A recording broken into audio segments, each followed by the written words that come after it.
Did you ever wonder how many snacks from the 1980s were actually dangerous enough to be banned? These treats filled lunchboxes, vending machines, and kitchen cabinets without anyone questioning what was really inside. And if the snacks we trusted most were quietly harming us, what else slipped past unnoticed? Candy cigarettes sold to children were one of the most iconic and now troubling snacks of the 1980s, sitting right beside the register in grocery stores as if they were nothing more than harmless fun. Kids would buy a pack, slide out the chalky white sticks, and pretend to smoke them on the playground while imitating the adults they saw everywhere. Parents laughed, older siblings encouraged the act, and nobody blinked twice at the idea of children practicing something that would later ruin lives. The packaging mimicked real cigarette brands so closely that you could barely tell the difference from a distance. Kids would blow on the ends to create powdered sugar clouds that looked like real smoke, feeling cool and grown up without realizing what they were rehearsing. Tobacco companies quietly celebrated while health advocates had not yet found their voice. When regulators finally connected the dots between candy marketing and childhood smoking habits, the bans came swiftly in many countries. What was once dismissed as innocent playtime became a symbol of how easily children could be groomed toward addiction without anyone noticing the danger disguised as a treat. Red dye. Number 3, candies and cherries were a staple of every dessert table, sundae bar, and lunchbox treat in the 1980s, glowing with a shade of red so vivid it seemed almost electric against everything it touched. Maraschino cherries gleamed atop ice cream sundaes, red velvet cakes carried that unmistakable hue, and fruit punch candies burned bright enough to stain fingers for hours after the last piece was eaten. People trusted this color completely, assuming anything sold in grocery stores must be safe for families. What nobody realized was that researchers had already flagged the dye for causing thyroid tumors in laboratory studies, and the evidence had been building quietly for years. The findings mounted while families kept buying bags of crimson-colored treats for birthday parties, holidays, and everyday snacking without a second thought. When the FDA finally banned red dye number 3 from cosmetics and began restricting its use in foods, the news shocked parents who had fed it to their children for years. The bright red glow that once symbolized celebration became a troubling reminder that even the most cheerful-looking foods can carry hidden risks behind their color.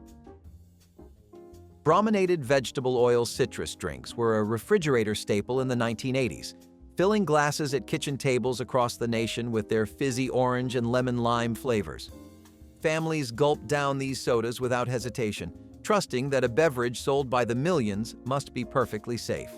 The bubbles sparkled, the citrus flavor tasted refreshing, and nobody asked what kept the fruit flavoring evenly distributed throughout the bottle. The answer was brominated vegetable oil, a chemical compound also used as a flame retardant in industrial settings. This additive prevented fruit flavors from floating to the top, but it also accumulated in body tissues with repeated consumption. Studies began linking it to skin rashes, memory problems, and neurological concerns that took years to surface fully. When regulators finally banned brominated vegetable oil from beverages, families were stunned to learn that their favorite refreshment had been quietly introducing a fire suppressant into their systems. The drinks that once quenched summer thirst became a cautionary tale about hidden industrial chemicals disguised as everyday refreshments.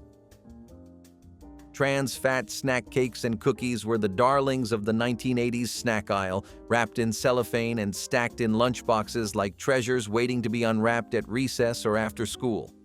Cream-filled cakes, chocolate-coated cookies, and frosted pastries lined store shelves in colorful boxes with promises of sweetness that seemed endless and affordable for every family budget.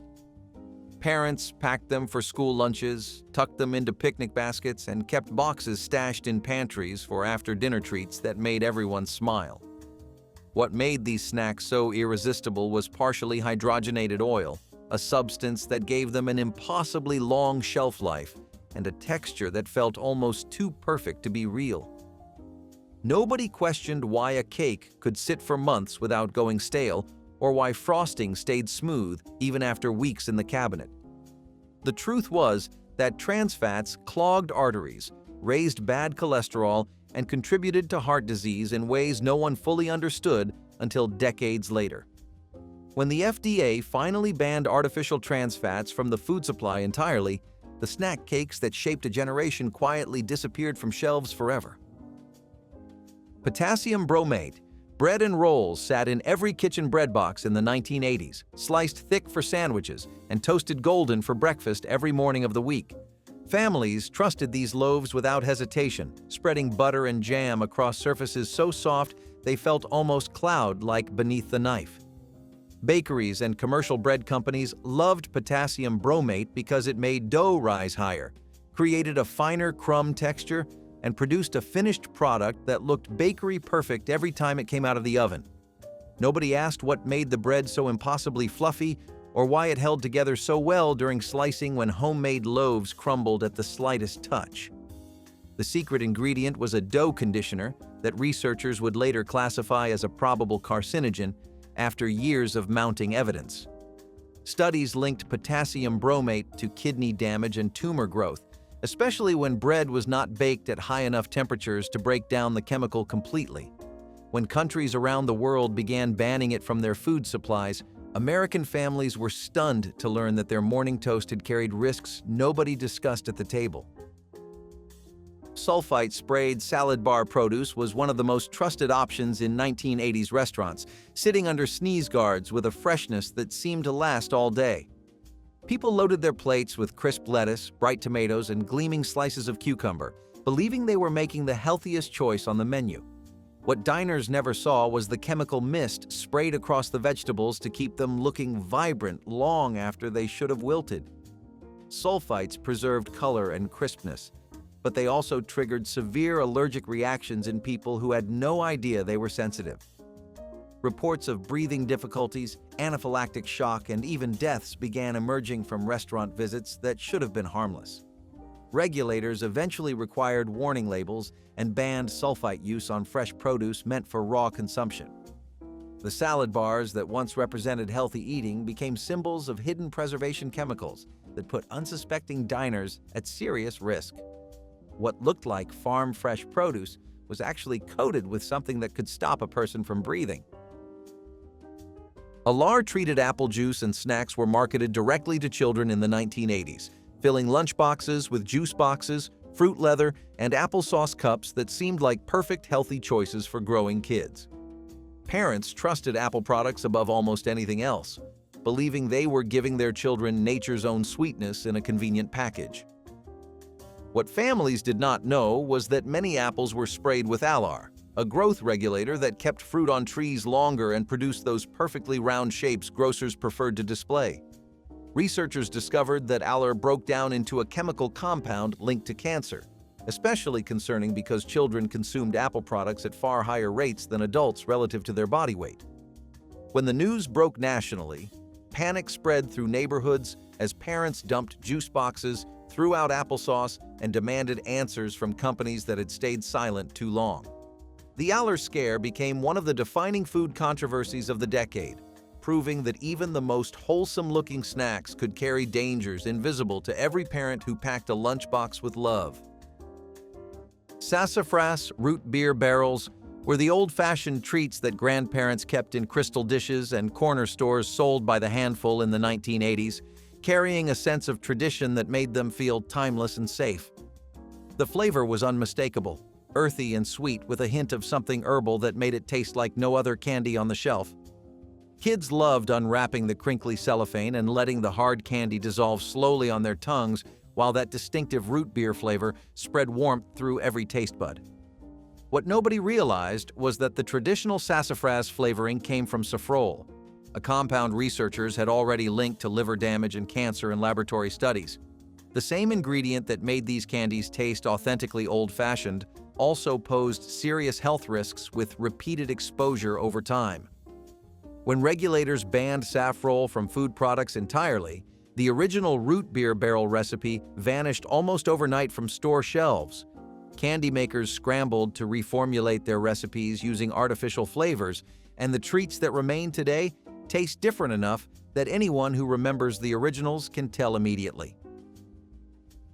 Lead-soldered canned fruits and vegetables lined pantry shelves throughout the 1980s, promising convenience and long shelf life for busy families who trusted these sealed containers completely.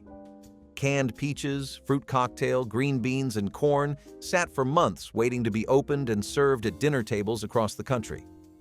What families could not see was the seam running along the side of each can, sealed with lead solder that slowly leached into the acidic contents inside over time. Every time someone opened a can of tomatoes or pineapple chunks, they were potentially serving food contaminated with a neurotoxin known to damage developing brains in children. Young kids were especially vulnerable to these effects, absorbing lead far more easily than adults and suffering cognitive damage that could last a lifetime. When researchers finally traced elevated blood lead levels back to canned food consumption, the industry was forced to switch to safer sealing methods almost immediately. The cans that once symbolized modern convenience became troubling artifacts of an era that unknowingly poisoned its own pantry staples. Saccharine-sweetened diet candies came wrapped in pink packaging that promised guilt-free sweetness for anyone watching their waistline in the 1980s. Eaters unwrapped these treats with relief, believing they could satisfy sugar cravings without adding calories or threatening weight loss goals. The little tablets dissolved on tongues, the sugar-free gum chewed endlessly, and the diet sodas poured freely because saccharin seemed like the perfect solution to an impossible problem. What the pink packets did not advertise prominently enough was the warning label required by law, stating that saccharin had been found to cause cancer in laboratory animals. People saw the warning and shrugged, convinced that government caution was overblown and that anything sold so openly must be safe enough. When later studies questioned the original findings, regulators removed the warning labels, but the controversy had already shaken public trust. The pink sweetener that once dominated the diet market became a symbol of conflicting science and the confusing messages families received about what was truly safe to eat. Cyclamate sweetened soft drinks poured freely from vending machines and refrigerator shelves in the 1980s, offering a sugar-free sweetness that dieters embraced without hesitation.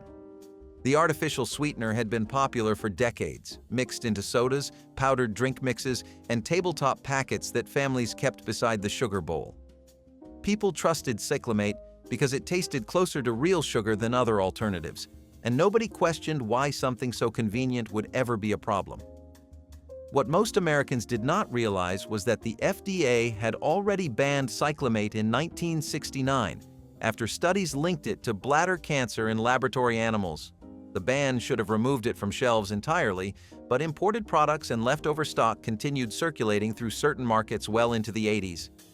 Families who thought they were making healthy choices by avoiding sugar were unknowingly consuming a substance regulators had deemed unsafe years earlier. The cyclamate story became one of the clearest examples of how banned ingredients can linger long after official action, slipping through cracks while consumers remain completely unaware of the risks. Raw milk sold directly to consumers was marketed as the pure, natural choice in the 1980s, promising nutrition untouched by processing that supposedly stripped away health benefits. Families drove to local farms, filled glass jugs from bulk tanks, and served unpasteurized milk to their children with pride, believing they were returning to a simpler way of eating. The creamy taste was undeniably richer, and advocates swore it cured allergies, strengthened immune systems, and provided enzymes that pasteurization destroyed. What these families did not fully understand was that raw milk could harbor dangerous bacteria including Salmonella, E. coli, and Listeria, organisms that pasteurization was designed to eliminate. Outbreaks of serious illness traced back to raw dairy began mounting through the decade, with children and elderly consumers suffering the worst consequences. Regulators eventually restricted or banned the direct sale of unpasteurized milk in most states, citing public health data that made the risks impossible to ignore. The wholesome image of farm-fresh milk became a cautionary tale about how natural does not always mean safe when invisible pathogens wait inside every glass. Chlorofluorocarbon aerosol, whipped cream cans sat in nearly every refrigerator in the 1980s, ready to top sundaes, hot cocoa, and holiday pies with a simple press of the nozzle. Kids loved the satisfying hiss of the can and the way the cream swirled out in perfect peaks that looked almost too pretty to eat. Parents bought them by the dozen during the holidays, never questioning what propelled that fluffy white cloud from can to dessert. The answer was chlorofluorocarbons, the same chemicals scientists were discovering were tearing holes in the ozone layer that protected Earth from harmful radiation. Every spray released gases that drifted upward and lingered in the atmosphere for decades, contributing to environmental damage that threatened the entire planet. When international agreements finally banned CFCs from consumer products, the familiar whipped cream cans had to be completely reformulated with safer propellants. The innocent dessert topping became an unexpected symbol of how everyday kitchen items could carry consequences reaching far beyond the dinner table and into the global atmosphere. Olestra fat-free chips and snacks burst onto store shelves in the late 1980s and 90s, promising the impossible dream of eating greasy, salty snacks without any of the fat or calories. Eaters grabbed bags by the armful, thrilled at the idea of crunching through an entire serving without guilt or consequence. The technology seemed revolutionary, a synthetic fat substitute that passed through the body without being absorbed. What the cheerful packaging failed to emphasize was the warning label tucked somewhere on every bag, explaining that Olestra could cause abdominal cramping and loose stools in some consumers. People discovered this side effect the hard way, often after eating far more than a reasonable serving size. Beyond the digestive distress, researchers found that Olestra blocked absorption of essential vitamins, potentially causing nutritional deficiencies in people who consumed it regularly. The fat-free miracle that seemed too good to be true turned out to be exactly that, and eventually regulators required prominent warnings before the product quietly faded from mainstream shelves. Ephedra-laced energy bars and supplements promised superhuman energy and rapid weight loss to anyone willing to trust the bold claims printed on their packaging in the 1980s and 90s. Athletes, dieters, and exhausted workers reached for these products believing they had found a legal shortcut to better performance and slimmer waistlines. The stimulant inside came from a plant extract that had been used in traditional medicine for centuries, which made it seem natural and therefore harmless. What consumers did not realize was that ephedra dramatically increased heart rate and blood pressure, creating serious cardiovascular risks that accumulated with every dose. Reports of heart attacks, strokes, and sudden deaths began emerging from otherwise healthy young people who had simply wanted more energy or faster results. When regulators finally banned ephedra from dietary supplements, the decision came after years of mounting evidence and tragic losses that could have been prevented. The energy bars that promised vitality instead delivered danger disguised as a health food sitting innocently on store shelves beside vitamins and protein powders. Artificial butter flavoring microwave popcorn was the ultimate convenience snack of the 1980s, filling living rooms with that irresistible movie theater smell every time someone pressed start on the microwave.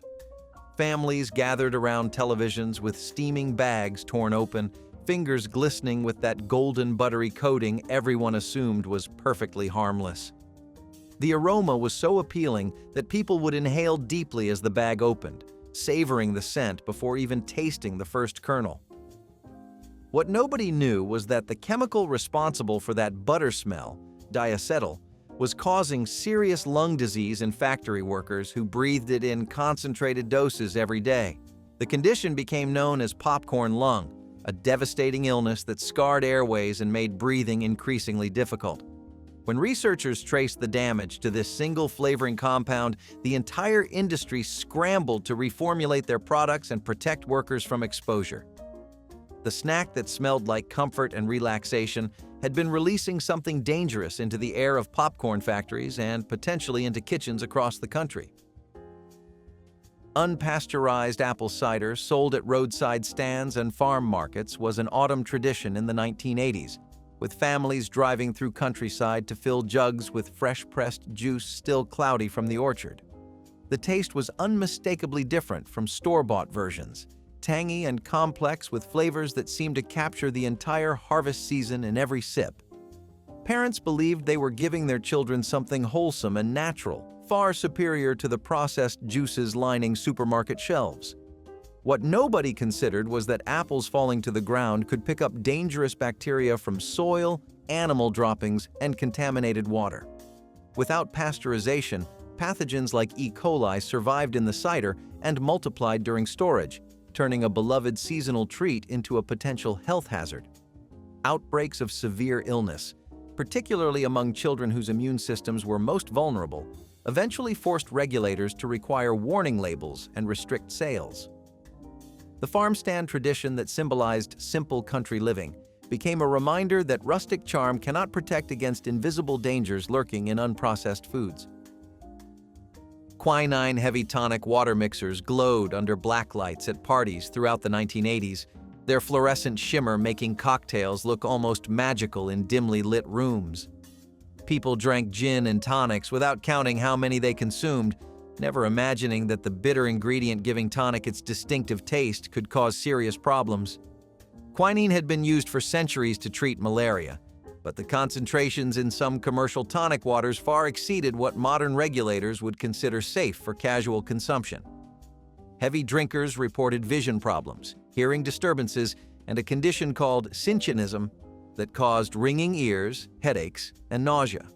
Some people developed dangerous drops in blood sugar or abnormal heart rhythms after consuming large quantities over time. When the FDA finally established strict limits on quinine content in beverages, many popular brands had to reformulate entirely. The party drink that made cocktails glow carried risks that only became clear after decades of unregulated consumption, proving that even sophisticated adult beverages could hide dangers behind their elegant appearance. Yellow dye number 5, snacks without allergy warnings filled candy aisles and chip bags throughout the 1980s, coloring everything from cheese puffs to lemon drops with that bright artificial sunshine. Children ate these treats by the handful at birthday parties, school events, and lazy summer afternoons without anyone checking ingredient labels. The dye made foods look more appealing and appetizing, which was exactly what manufacturers wanted when competing for attention on crowded store shelves. What many families did not know was that yellow dye number 5, also called tartrazine, triggered allergic reactions and hyperactivity in sensitive individuals, particularly children with existing sensitivities. Some kids experienced hives, asthma attacks, and behavioral changes that parents could not explain until they traced the symptoms back to brightly colored snacks. Regulators eventually required clear labeling of tartrazine on all food products, but only after years of families struggling to identify what caused mysterious reactions in their children. The sunny yellow color that made snacks look cheerful was hiding a sensitivity trigger that affected far more people than anyone initially realized. Caffeinated fruit sodas marketed to children lined school vending machines and corner store coolers throughout the 1980s, their bright labels and fruity flavors designed to appeal directly to young consumers. Kids guzzled these drinks after school, at sports practices, and during sleepovers without parents realizing how much caffeine their children were consuming. The bottles looked innocent enough, decorated with cartoon characters and promises of refreshing fruit flavor that seemed wholesome compared to darker colas. What labels failed to make clear was that many of these sodas contained caffeine levels that could disrupt sleep patterns, increase anxiety, and affect developing nervous systems. Teachers noticed students who could not sit still or focus after lunch, and parents wondered why bedtimes had become nightly battles. When health advocates finally pushed for better labeling and restrictions on marketing caffeinated beverages to minors, the industry quietly reformulated some products while others simply disappeared. The fruity drinks that seemed like harmless alternatives to traditional sodas had been delivering stimulants to children who had no idea what was inside. Sodium nitrite preserved deli meats stacked high in refrigerated cases throughout the 1980s, sliced fresh at counters where families trusted every pink, glossy piece that landed on their sandwiches. Bologna, ham, salami, and hot dogs contained this preservative in quantities that kept meat looking appealingly rosy and prevented bacterial growth. People packed these meats into lunchboxes, layered them on crackers, and served them at every backyard barbecue without a second thought. What consumers did not realize was that sodium nitrite could react with proteins during cooking or digestion to form nitrosamines, compounds that researchers linked to increased cancer risk. The connection between processed meats and certain cancers took decades to establish firmly, but the evidence mounted steadily through the years. When health organizations finally began issuing warnings about processed meat consumption, many families were shocked to learn that their everyday sandwich fillings carried risks beyond simple fat or sodium content. The deli counter that once represented convenience became a source of complicated dietary decisions that parents still struggle with today. Phenylpropanolamine diet pills and cold medicines promised quick fixes for two of the most common complaints of the 1980s: stubborn weight and seasonal congestion. Dieters popped these pills believing they had found an easy path to slimmer waistlines, while cold sufferers swallowed them to breathe easier through winter months. The ingredient worked as both an appetite suppressant and a decongestant, making it seem like a miracle compound that belonged in every medicine cabinet. What nobody anticipated was the connection between phenylpropanolamine and hemorrhagic stroke, particularly in young women who took the pills for weight loss.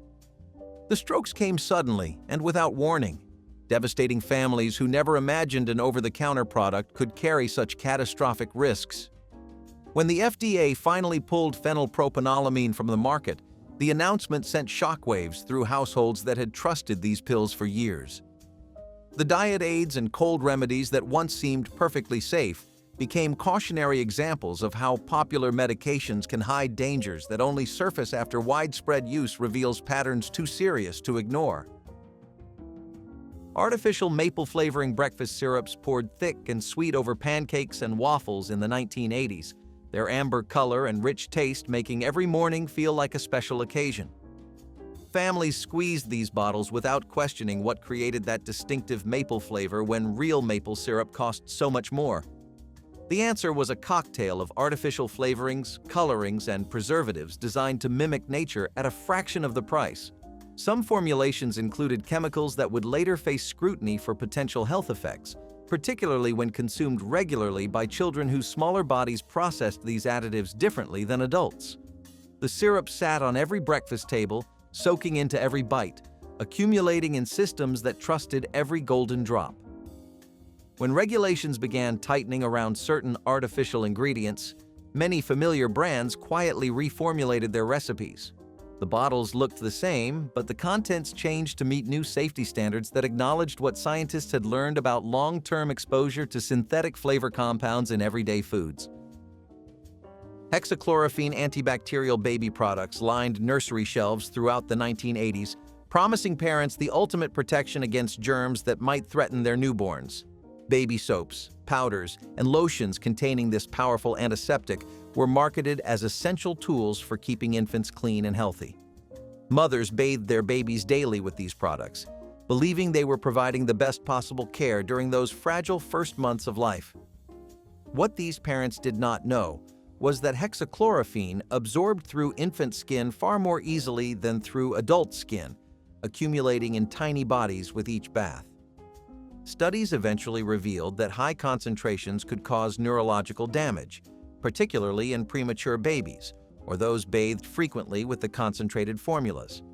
When the FDA restricted hexachlorophene to prescription-only use, the nursery products that once represented devoted parenting suddenly seemed dangerous. The antibacterial promise that gave parents peace of mind had been delivering a chemical their babies should never have absorbed through their delicate skin. Acrylamide-forming fried snack foods crunched between teeth at every school cafeteria, vending machine break, and movie theater concession stand throughout the 1980s. Potato chips, French fries, and crispy snacks achieved their golden brown perfection through high-temperature frying that nobody questioned. Kids devoured bags of chips after school, families shared buckets of fries at fast food restaurants, and the satisfying crunch became the soundtrack of snack time across the nation. What scientists would later discover was that cooking starchy foods at high temperatures created acrylamide, a chemical compound that formed naturally during the browning process. Research eventually linked acrylamide to cancer risk in laboratory studies, casting a shadow over snacks that had seemed completely harmless for decades. When regulators began requiring food manufacturers to reduce acrylamide levels, the golden, crispy treats that defined 80s snacking suddenly carried an asterisk. The crunch that once meant nothing but pleasure now came with awareness that even the simplest cooking processes could create compounds nobody knew to fear. Generic peanut butter was sticky, oily, and always needed a good stir. But it got the job done. It came in a plastic tub with a white label that just said peanut butter in plain black print. No mascots, no frills. You had to dig through the thick top layer of oil to get to the spreadable stuff. And once you stirred it, game on. You slapped it onto white bread, stirred it into oatmeal, or ate it straight from the spoon. It stuck to the roof of your mouth and made your whole face work to chew. And still, it felt like protein and pride packed into a sandwich. It was cheaper than the name brands, and you could stretch one jar across 2 weeks of school lunches. When the jelly ran out, you ate it plain. When the bread ran out, you used crackers, or pancakes, or nothing at all. Kids brought it to school in brown paper bags. Moms bought the biggest tub they could afford. It was not fancy, but it was always there. Coal tar dyes colored the pickles, relishes, and specialty sauces served at fast food restaurants during the 1970s, giving condiments that vibrant artificial brightness that made them pop against buns and patties. The dyes were cheap, stable, and produced colors that natural ingredients could never match, so manufacturers used them freely. Customers squeezed bright yellow mustard and neon green relish onto their hot dogs without wondering where those intense hues came from. Children were especially drawn to the vivid colors, associating brightness with flavor. But coal tar dyes were derived from petroleum, and researchers began questioning whether ingesting them regularly posed health risks. Studies linked certain dyes to hyperactivity in children, allergic reactions, and potential carcinogenic effects. Regulators responded by banning some dyes outright and requiring stricter testing, forcing food manufacturers to reformulate products that had relied on artificial color for decades. Today, many fast food chains advertise natural colorings, a shift driven by consumer demand that traces directly back to concerns about the petroleum-based dyes that once seemed harmless. Ramen noodles were not trendy or ironic in the 70s. They were survival food. The square block of dried noodles and the little foil packet of salt disguised as broth made for the fastest hot meal you could get on pennies. You dropped them in boiling water, stirred, and had soup in minutes. Sometimes you added an egg or chopped hot dogs if you were lucky. Most of the time, you just added hot water and told yourself it was enough. You ate them at the counter, by the stove, or on the couch, anywhere you could slurp in peace. The flavor packet turned tap water into something that felt like it had substance, even if it really didn't. They were hot, salty, and made you feel like you had cooked, even if all you did was boil water. The broth burned your mouth. The noodles were gone in a flash. But for 20 cents, it felt like a warm meal after a long day. And when money was tight, ramen filled more than just your stomach. It filled the gap between paychecks. There was once a time when you could buy super-sized McDonald's items not just in restaurants, but frozen in grocery stores. Burgers, fries, and breakfast sandwiches packaged for the home promised that same fast food flavor anytime, anywhere. It was a symbol of convenience, of America's unstoppable appetite for more. The frozen line sold well at first, feeding late-night cravings and quick dinners. But soon, the tide began to turn. Documentaries and health advocates exposed the growing obesity crisis, linking it to portion sizes and processed foods. The phrase "supersize" became a public target, a warning instead of a badge of indulgence. Laws requiring calorie disclosures and nutritional transparency pushed McDonald's to retire the branding entirely. Shelves that once held those frozen giants went empty, replaced by smaller, healthier options. For many, it marked the end of an era, a time when fast food felt fun, not frightening. Yet there is something undeniably nostalgic about those oversized meals, wrapped in red and gold packaging that promised happiness in minutes. They were part of a bigger cultural story, one about convenience, excess, and the simple joy of biting into something you knew you should not. And maybe, deep down, that is why people still miss them, not for the taste, but for the freedom they once represented. Sugary breakfast cereals served as main courses were a strange but beloved part of school nutrition in the 1980s, appearing on lunch trays as if morning and midday had merged. Schools offered boxes of Frosted Flakes and Cocoa Puffs alongside milk cartons, letting students pour their own bowls right in the cafeteria. It seemed like a treat, a break from the usual mystery meats and overcooked vegetables. Kids loved the crunch, the sweetness, and the feeling that they were getting away with something reserved for Saturday mornings. Parents rarely questioned it because cereal was considered wholesome, fortified with vitamins the boxes proudly advertised. Nobody stopped to calculate how much sugar hid inside each colorful serving. The milk turned pastel shades as children slurped the last sweet drops, unaware of the nutritional void they had consumed. But when added sugar limits became part of federal school meal standards, those cereal boxes disappeared almost overnight. The sugar content far exceeded what regulators now permit. Today, breakfast cereals in schools must meet strict sugar caps that leave no room for the frosted favorites that once made lunch feel like a party. Off-brand cereal in the giant bag was the closest thing to name-brand magic you could get on a shoestring budget. It sat low on the shelf, beneath all the brightly colored boxes, in a clear plastic bag with no mascot, no cartoon, no promise, just volume. And that was the point. You got 3 times as much for half the price. It was never quite right.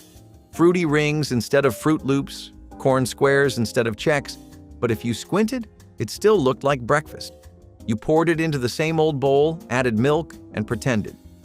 The crunch never lasted more than 5 minutes, but it was enough to keep you going until lunch.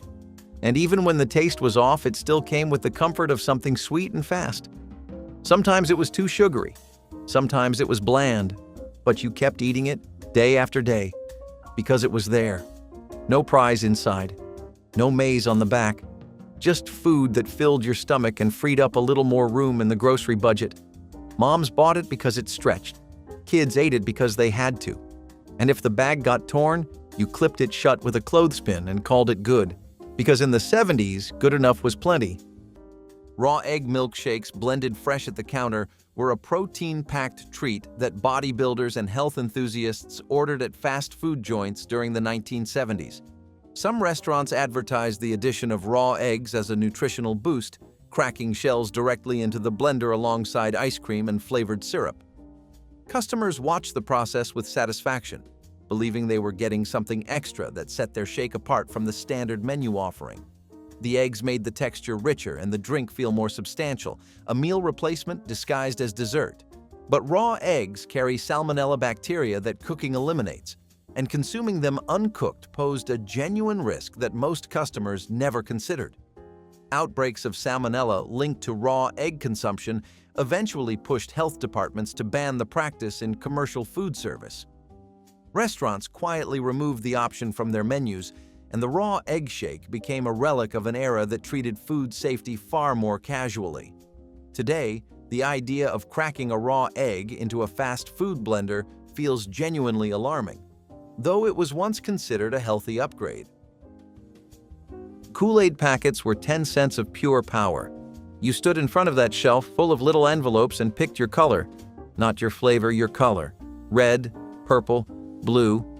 You poured it into a stained plastic pitcher, added way too much sugar, and stirred until your arm hurt. It was never cold enough. It was never sweet enough. So you added more sugar, and then a little more. It was childhood alchemy, just water, sugar, and a tiny dust cloud of artificial fruit. And somehow, it tasted like summer and freedom and bare feet on hot pavement. Kids drank it by the gallon. Parents rolled their eyes but kept buying it, because it was cheap and it worked. You brought it to school in old peanut butter jars. You poured it into red cups at birthday parties. You drank it out of the pitcher when no one was looking. It stained your mouth, your shirt, your mom's counters. But it was glorious. The flavor did not matter. The brand did not matter. It was bright, fast, and yours. And for a dime, you felt rich. Monosodium glutamate in kids' meal promotions was one of the food industry's favorite tricks during the 1970s, boosting flavor in ways that made children beg for more. Fast food chains loaded chicken nuggets, flavored fries, and dipping sauces with MSG, because it made everything taste richer, saltier, and almost addictive.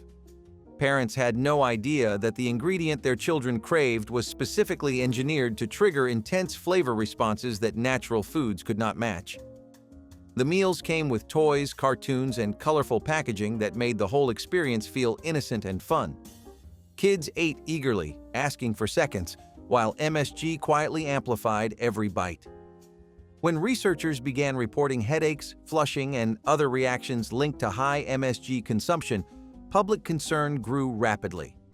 Parents started reading labels, demanding answers, and questioning what exactly was in those happy little boxes.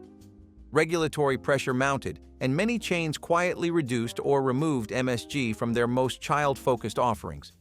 Today, the additive is still legal but heavily scrutinized, and its presence in kids' meals has become far more controversial than anyone imagined decades ago. Cottage cheese with rennet from calf stomach was once a wholesome staple that carried a darker story. Back in the 1950s, no one questioned where their food came from or what went into it. The process sounded simple enough: curdle milk, strain it, and add rennet to thicken the texture. But rennet wasn't just an ingredient. It came from the inner lining of a young calf's stomach, an enzyme extracted during slaughter. To most consumers, it was invisible, an unseen part of the dairy world. For decades, people spooned cottage cheese onto fruit, salads, and toast without realizing the cost behind its creamy texture. When animal rights movements gained traction in the 1970s, rennet production came under fire. It wasn't just the ethics, it was also the contamination risks. Using animal tissue carried the danger of bacteria and disease, especially before stricter processing standards existed. Eventually, scientists developed microbial and plant-based alternatives, and the old method faded quietly into history. Modern cottage cheese tastes the same, but it no longer carries that hidden story of sacrifice. For anyone who remembers the real thing, there's a bittersweet truth in knowing that the innocent foods of the past were often anything but. Macaroni and cheese in a box was not just dinner, it was therapy in powdered form. The blue box kind was a treat, but store-brand versions were more common. No cartoon characters, just a label and a promise: this will feed you. You boiled the elbow macaroni, drained it, dumped in the orange powder, and stirred in margarine and milk, if you had some. If not, just margarine, or just water, or just whatever you had. The cheese powder never dissolved all the way, and you always ended up with orange streaks on the side of the pot. But no one cared, because the first bite still tasted like something warm and good. It was a side, it was a main. It was a late-night snack and a school lunch all in one. You could throw in peas, cut up hot dogs, eat it cold if needed. Everyone had a way they made it better, even if there was not much to work with. The box cost next to nothing. The comfort was priceless. Before energy drinks or sports beverages, there were jungle juice barrels, tiny plastic jugs filled with sweet fluorescent liquid. They were cheap everywhere and perfectly sized for a kid's hand.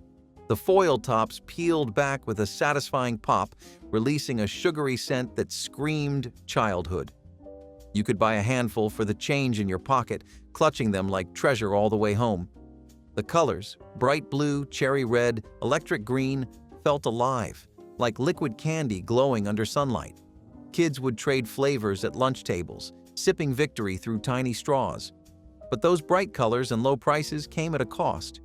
The dyes used in some batches were later found to violate safety standards, and the thin plastic barrels posed choking and contamination risks.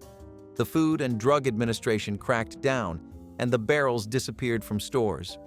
Still, everyone who grew up in the 90s remembers seeing them stacked in pyramids at grocery entrances, 5 for $1, glowing like treasure. It was the drink of summer camps, playgrounds, and birthday parties. Today, the thought of drinking one might make adults cringe, but for a generation of kids, that syrupy taste still feels like home. Government cheese cubes were solid gold in the food world, even if they came in a box with no label and weighed as much as a car battery. If you were lucky enough to get it, you guarded it like treasure. It was thick, rubbery, and kind of impossible to slice cleanly, but it melted like nothing else. You stacked it on crackers, stirred it into pasta, snuck little cubes straight from the fridge when no one was watching. It was sharper than American cheese, but smoother than cheddar, its own mysterious category of flavor. And every bite tasted like survival, plus a little bit of gratitude. Grilled cheese made with government cheese could silence a whole table. Mac and cheese made with it was a special occasion. It never spoiled, it just waited. The cardboard box it came in was plain, but opening it felt like unboxing a miracle. Your mom would cut it into blocks and freeze it just to make it last. You did not waste it. You never wasted it. It was food that showed up when times were hardest, and somehow made everything feel just a little more okay. White bread for every sandwich was the unspoken rule in school cafeterias throughout the 1980s.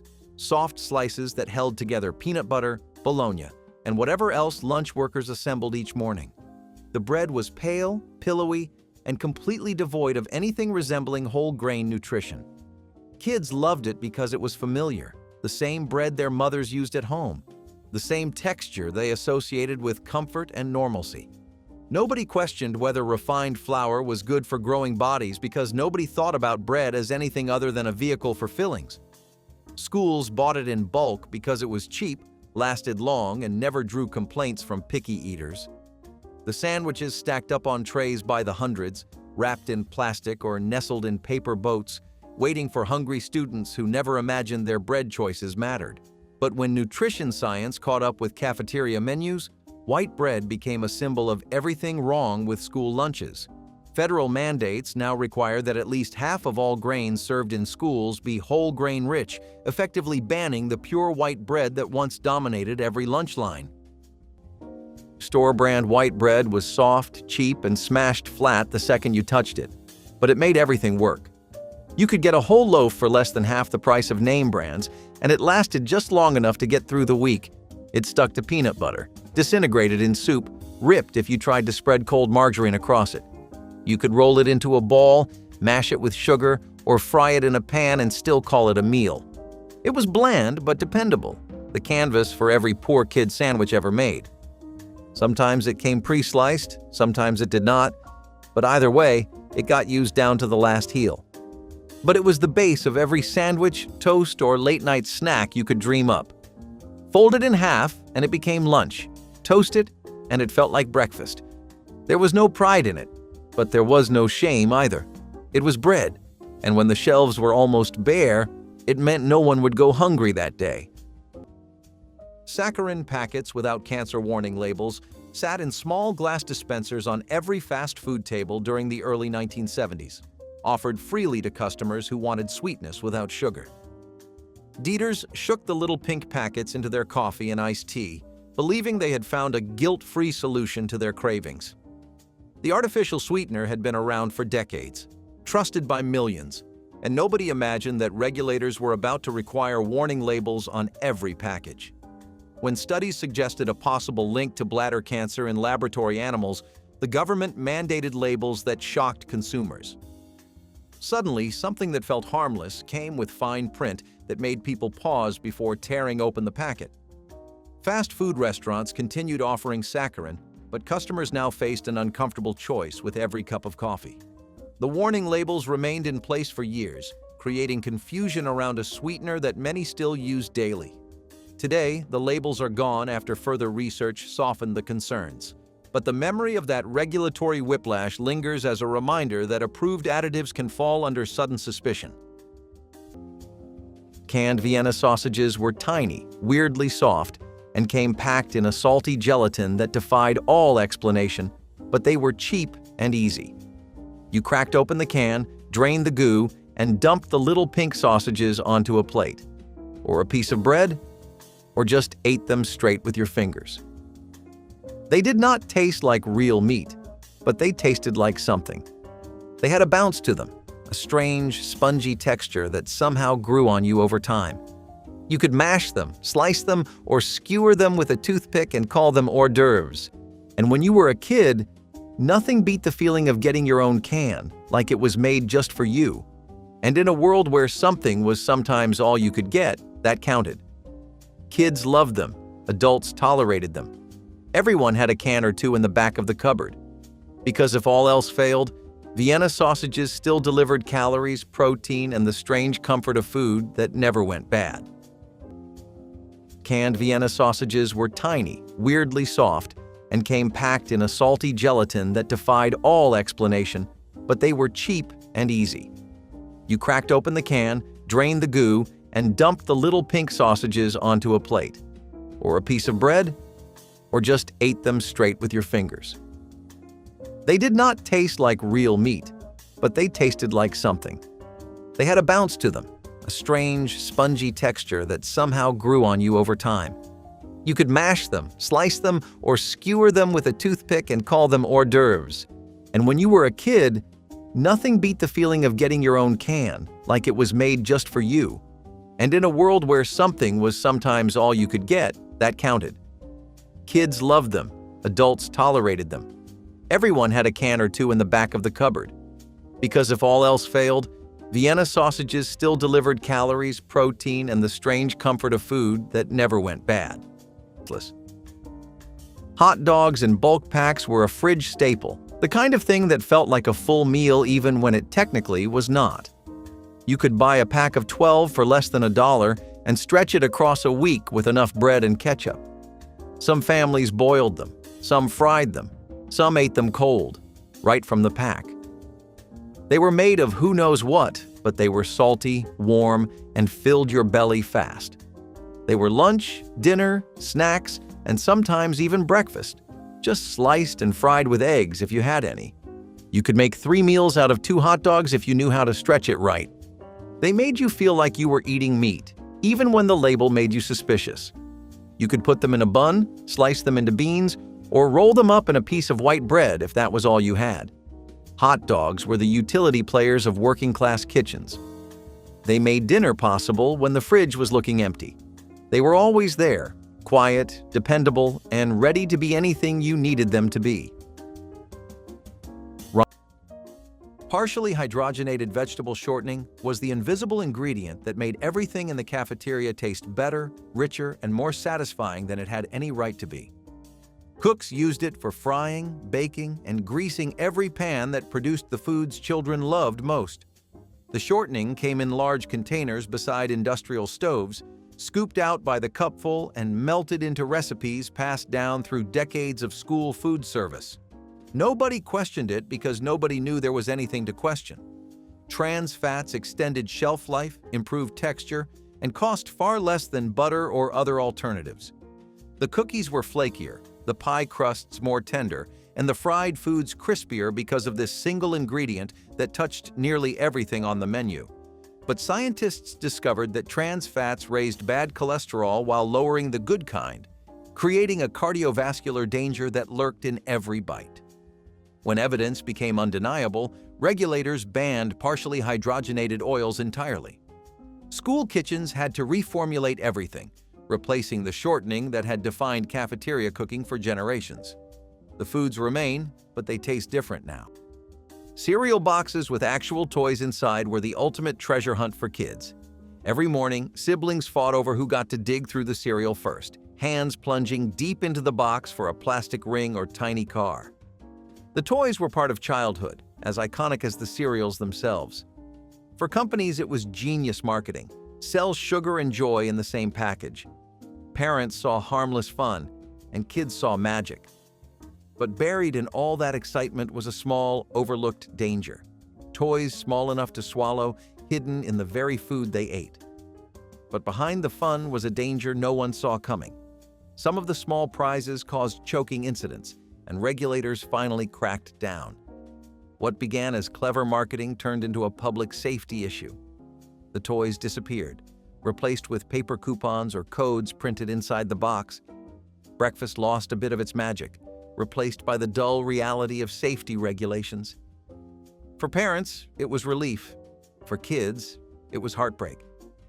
Those little toys might have been risky, but they also represented the wonder of growing up in a world that felt just a little more free. Instant mashed potatoes were a miracle in a box, or at least that is what we told ourselves. You tore open the foil pouch, dumped those dry flakes into hot water, added a splash of margarine and maybe some milk if you had it. Then you stirred like your life depended on it. The lumps never fully dissolved. The texture was halfway between smooth and powdered drywall. But it was hot, and it was filling.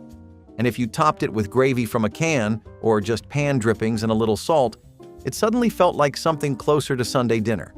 You could feed a whole family in 5 minutes, and no one had to peel a single potato. It was survival food, but it still found its way to the center of the plate more often than anyone cared to admit. Some nights, it was the main course. Other nights, it was the only course. You would fluff it with a fork, serve it beside canned vegetables, maybe sprinkle on some paprika just to make it feel fancy. It did not hold heat very long, and it turned gluey if it sat too long. But it was cheap, and it worked. The box never made it to the trash until you had scraped the corners and squeezed out every last portion. There was no pride in serving it, but there was pride in making something warm out of nearly nothing. That mattered. That meant dinner. Unlimited portion sizes with no calorie caps defined the generous spirit of school cafeterias in the 1980s, where lunch ladies piled food onto trays without measuring or restricting what students received. If you wanted more mashed potatoes, you got more. If the serving of spaghetti looked small, a friendly scoop made it larger.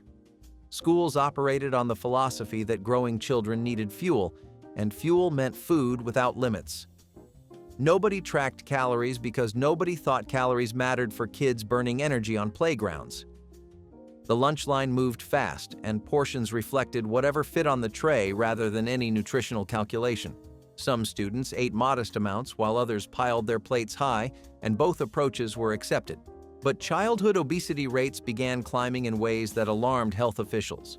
Studies connected unlimited school portions to eating habits that followed children into adulthood. Federal regulations eventually imposed strict calorie ranges for school meals. Today, portion sizes are measured precisely, and seconds are often impossible to obtain. The abundance that once defined cafeteria culture has been replaced by careful control. Day-old bread from the discount bin was a budget miracle if you got there early enough. Tucked in the corner of the store, marked down and bagged with a twist tie, it was yesterday's loaf. But it was today's meal. You could get rolls, bagels, hot dog buns, sometimes even cakes or pies for half the price. It was dry, a little stale, maybe squished. But you could revive it with a little toast, a little butter, or just enough imagination to make it work. It made the house smell warm, even if the food was on its second life. And finding something extra, like cinnamon raisin or garlic bread, felt like winning the lottery. But toast it, add butter, and you could turn it into something warm and good. Moms knew the timing. What day the new bread came in, what time they marked it down. And when money was tight, that discount rack was a lifeline. You did not call it expired, you called it smart shopping. Bleached flour with benzoyl peroxide was sold as the purest, whitest flour money could buy. Housewives loved it. It looked clean, modern, and scientifically improved. The bleaching process made the flour snow white, a symbol of quality and refinement in mid-century kitchens. In an age obsessed with hygiene and purity, white meant progress, and the food industry knew it. Magazines ran full-page ads showing spotless kitchens and immaculate loaves, as if color itself could signal contamination. The reality was far less pristine. Each bag carried traces of industrial chemicals that no one could pronounce. But the same chemical used to bleach the flour was also used in industrial processes, including plastics and cleaning agents. Over time, scientists found that benzoyl peroxide left behind chemical residues that affected digestion and possibly the nervous system. The flour looked perfect but carried unseen consequences.